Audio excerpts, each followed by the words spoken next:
Ok, bandeko balingi ngonga biso ebelemi oyo mosololaka makambo mboka na biso Congo po bato mosusu mpona kosolola makambo ya Congo bazolekisa ntango na bango pamba.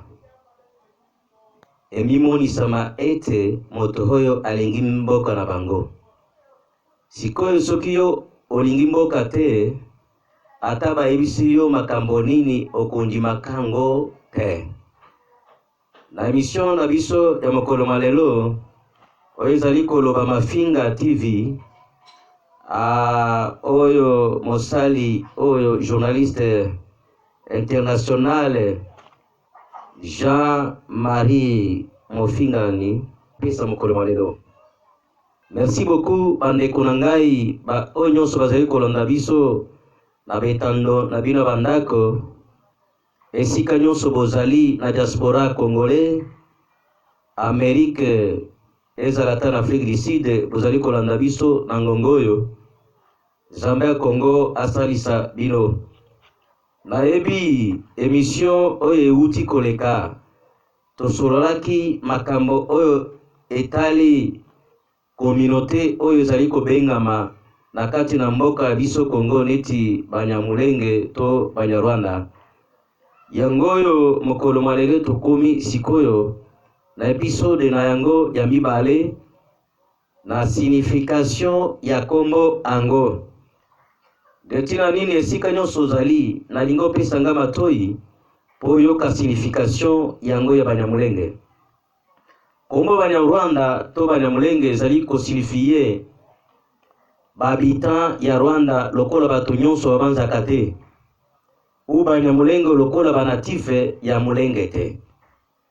Kombo oyo selon mes ressources et mes réflexions ezali na mystère caché à travers sa vraie version. Maintenant pour bien la signifier, toko signifiango na des syllabes. Ba elingi koloba bato, nya nyama. Sikoyo en vrai dur, tu peux dire Banyarwanda elingi koloba Banyama ya Rwanda. Esiko olingi lisusu oloba Banyamulenge elingi koloba Banyama ya Mulenge. Bandeko sama chelemo tribi ya Banyamulenge ezalaka na Congo te.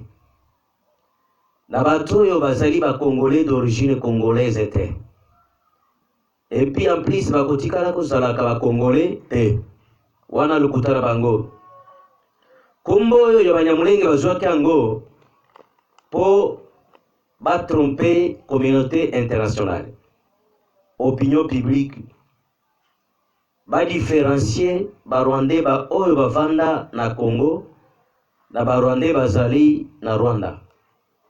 Ndetina nini bazwaka kombo oyo ya Banyamulenge. Na histoire na yango tolobi Mulenge ezalaka nde ngomba, une montagne qui se retrouve précisément na territoire ya Uvira. Na bandeko na biso oyo ya etini ya baflero nde esika ezalaka. Kota na émission na biso oyo ya première fois oyo tosali okoyoba histoire ya Banyamulenge, okoyoka histoire na yango. Sikoyo balingaki basala ete eza na bitini mibale, Banyarwanda ya Congo na Banyarwanda ya Rwanda. Detina nini bazwaki kombo oyo ya Banyamulenge. Ata soki ozotala na betando ba intervention na bango na ba media ebele balinga koloba eloko oyo. Balobi ezalaka batutsi congolais na batutsi rwandais.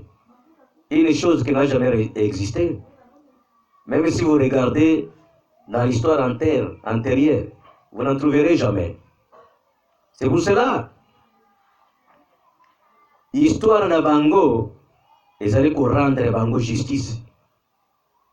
À ta communauté internationale ngo, bazali kobele la mikolo nyonso, et si la ka koyeba vérité nyonso, et savent la vérité plus que même les Congolais.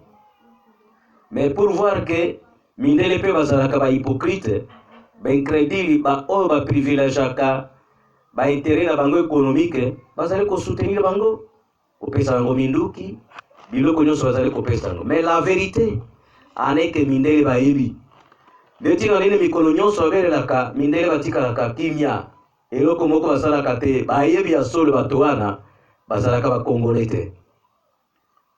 Bandeko boyoka message na ngai Jean-Marie Mofingani epai Banyamulenge. Banyamulenge ata basali nini bakorompre mindele bakreye ba rebellion mbala na mbala baboma bato neti bantabana bango bakotikaka ko réussir balkanisation ya mboka na biso Congo te.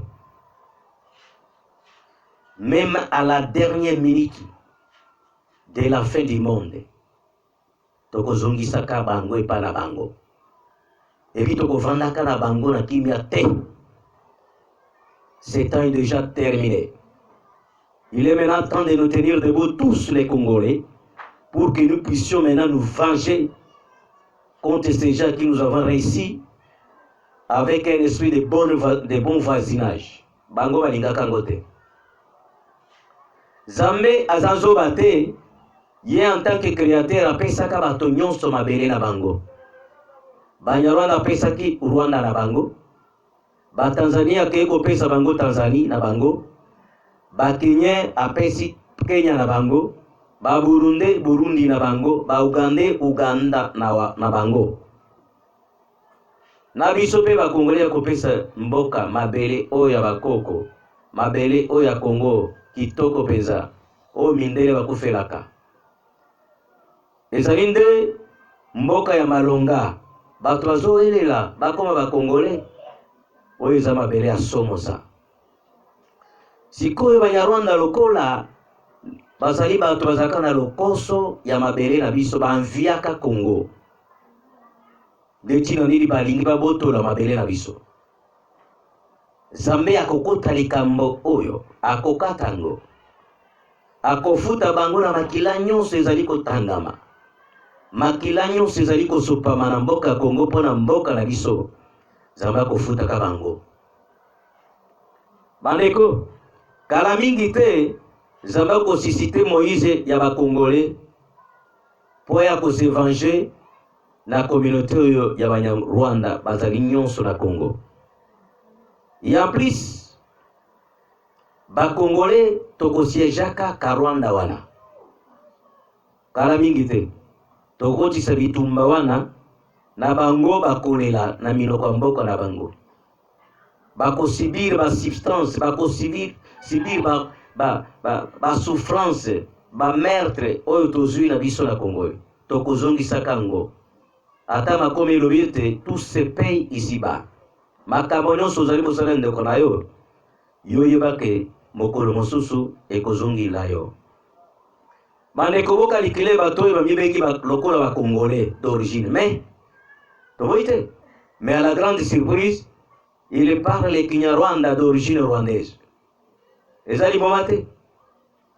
Et puis ils ont le même langage de défense na Banyarwanda. Bazali na Rwanda. Bazali bandeko na bango. Tala sikoyo soki ba insister pour votre information. Soki ba insister que bazali ba Congolais d'origine congolaise. Toite, mais à une seule condition. Tosala na bango ADN ya makila. Soki ya solo bazali ba Congolais bakozana makila na biso ba Congolais. Na yeba kondimaka te. Po bayebi ya solo ete bazalaka ba Congolais. Bango moko bayebi.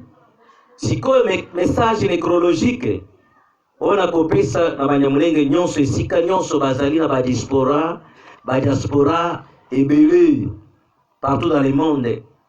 Ezali ate pour leur information.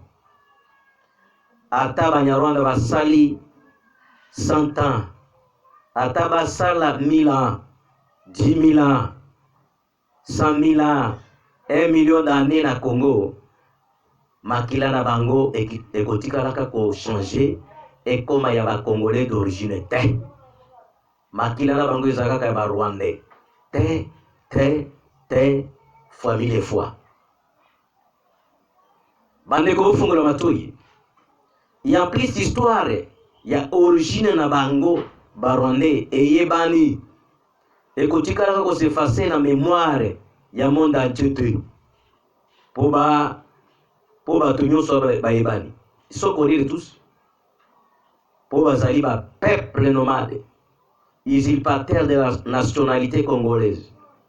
Wane yebani. Sikoyo, nakati na signification na visto lobaki ete Banyamulenge sto Banyarwanda bazali ba nyama ya Rwanda. Pourquoi Banyamulenge sont appelés comme les nyama ya Rwanda? Ezali na tina na yango. Parce qu'ils ont les mêmes caractéristiques que les bêtes, entre parenthèses nyama. Voyons curieusement certains caractères ou certains métiers, activités d'origine rwandaise, oyo bazalaka na yango. Dans tout le monde, ils sont connus comme les éleveurs de bétail, tels que les vaches, les chiens et les chèvres. Chez eux, ils n'ont pas de mines. Ils n'ont pas de carrière chez eux. D'ailleurs, au Rwanda, il n'y a pas de minerais. Ils savent ça. Même la communauté internationale est au courant de tout cela. Ils sont connus, ils sont des éleveurs, des vaches, des chiens et des chèvres. Malgré qu'ils peuvent avoir d'autres activités ou d'autres métiers internes que nous ne connaissons pas, mais leur principale activité ou métier qui sont connus, c'est d'élever ces trois genres de bétail. Si votre côté la caractéristique formelle de ces bétails ici cités en uniforme, en concordance avec les Banyamulenge. Premier point, total caractéristique, comportement, vache ezalaka na yango ngombe. Soki tolobi vache elingi koloba ngombe. La vache, première caractéristique, la vache détruit sans perdre les champs d'autrui, sans tenir compte de tout ce qui se retrouve. De même que les Banyamulenge aussi, ils détruisent les villages congolais pour en faire les autres. Ils tuent les gens pour les remplacer aux Tutsis. C'est ce qui s'est passé dans les territoires de Masisi, au Nord Kivu. Ils tuent les Congolais et puis ils remplacent les Congolais par les Tutsis rwandais. C'est pour cela aujourd'hui, si vous allez de ce côté-là, vous allez entendre, ils parlent la langue rwandaise. C'est pour cela qu'il y a des rebelles qui intervenaient pour pouvoir dire que non, que cette langue rwandaise puisse être annexée aux 4 langues du Congo, en fait que nous en ayons 5.